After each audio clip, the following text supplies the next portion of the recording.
One Piece Chapter 1066 Recap. The Will of Ohara. As Shaka explains to Robin how this technology is linked to a kingdom during the Void Century. He claims that Ohara's destruction 22 years ago was due to them discovering this ancient kingdom that the world government had been trying to erase from history. And everyone who learned this information will be eliminated. Then Shaka reveals that he visited Ohara after it was destroyed to pay his final respects to Dr. Clover. However, he discovered a group of giants salvaging the books that had been thrown into the lake in a desperate attempt to save them. He also met Dragon, who vowed to form an army to oppose the tyranny of the world government. Shaka later discovered that the giants had taken the books to Elbaf. He then began visiting the giants' home and reading all of the available texts. That is how he learned about the events that the world government is desperately trying to conceal. Meanwhile, Luffy's group encounters the real Dr. Vegapunk. One Piece Chapter 1067. Punk Records. As Bonnie asks Dr. Vegapunk what happened to his head, given that it was once enormous, Vegapunk simply replies that he cut it off, a statement that left her confused. He explains that he ate a paramecia devil fruit called Nomi Nomi Nomi that enabled him to store all the knowledge he had, causing his brain to grow continually.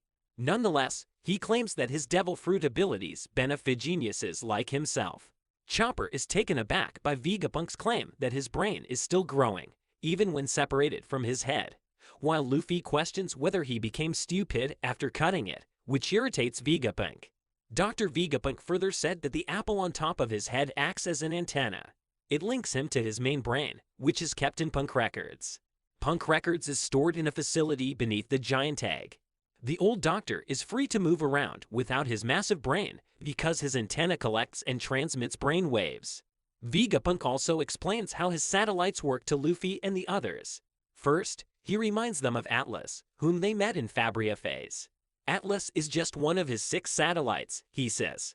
He also explains that each of the 6 has inherited one of his personalities, and that Vegapunk's true personality can only be obtained by combining all of them. All 6 satellites apparently must connect to Punk Records once a day to synchronize their memories with the others. Luffy, of course, captures 0% of the doctor's explanation. Jinbe, on the other hand, admits to having trouble accepting that all 7 Vegapunks share the same brain. Dr. Vegapunk then simplifies his explanation even further. He describes it as a library where he and his satellites can share their knowledge. He even shares his dream of sharing his Punk Records with the rest of humanity, which Chopper is intrigued by. After all, that means he will get to study medicine across the globe. While Chopper is enthusiastic about the idea, Jinbe has reservations about sharing one's beliefs with others. Vegapunk acknowledges the fishman's concerns, but decides to disregard them for the sake of science. Bonnie, on the other hand, becomes enraged, telling Vegapunk that he is still the same man he was when they last met. A man willing to give up everything for the sake of science. Just like her father, Bartholomew Kuma. Despite his claims that it is a failed product, she draws the beam saber she picked up earlier on Vegapunk. She demands that he restore Kuma to normalcy, while Jinbe attempts to calm her down by reminding her of how many enemies she will make if she kills the smartest man alive. Vegapunk then informs Bonnie that the beam saber is a failed product because it attracts insects, and suddenly, several of them swarm towards her, causing her to faint from shock. After admitting that Bonnie has every reason to want him dead, Vegapunk shifts the conversation to the artificial devil fruit after learning that there is another dragon in Wano besides Kaido. Luffy confirms this when Vegapunk tells him that despite spending 20 years researching Kaido's lineage factor, he considers it a failed experiment. However, Luffy claims that the devil fruit is not a failure because it gave Momonosuke the same abilities as Kaido. Vegapunk, on the other hand, admits that he considers it a failure because the dragon's color is pink, as opposed to Kaido's azure, prompting Jinbe to label him an extreme perfectionist. Luffy asks Vegapunk if he can move the large robot they discovered because he believes he built it, but Vegapunk says no. He also states that it was built more than 900 years ago and once attacked Mary Joyce. Vegapunk does not know why it was built, but he does remember that it was unable to destroy Mary Joyce because it ran out of power.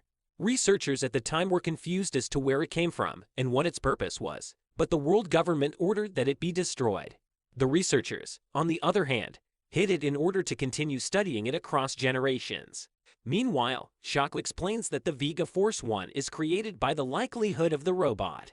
Shaka, on the other hand, explains that there is one portion that they simply cannot duplicate: the robot's dynamic power source.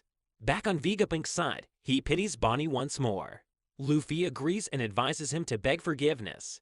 As expected, Vegapunk refuses, but he does say he wants to give her something. After that, he asks Luffy if he can help him escape Egghead. Meanwhile, CP0 arrives off the island's coast and requests permission to dock. Stussy claims the jewelry Bonnie is also on Egghead, and Roblucci refers to her as an eyesore who has escaped repeatedly. They, however, see no further use for her and decide to kill her if they come across her. Pythagoras notifies Shaka and the others of their arrival. While Lilith casually advises them to simply hand over the Straw Hats, Shaka directs Pythagoras to instruct C0 to unload the Seraphims and leave. He also tells the others to prepare themselves for battle as they will refuse the world government's entry. On Mamoiro Island, Kuma starts moving, confusing the revolutionary army. Despite his inability to move properly, he attempts to leave, prompting Dragon and Ivankov to ask him to stay, as their battle as the revolutionary army is about to begin. Did you enjoy our video? What are your thoughts on One Piece Chapter 1067? Please comment below. Be sure to subscribe to our channel and click the bell to get notified when we upload the latest video. See you next time.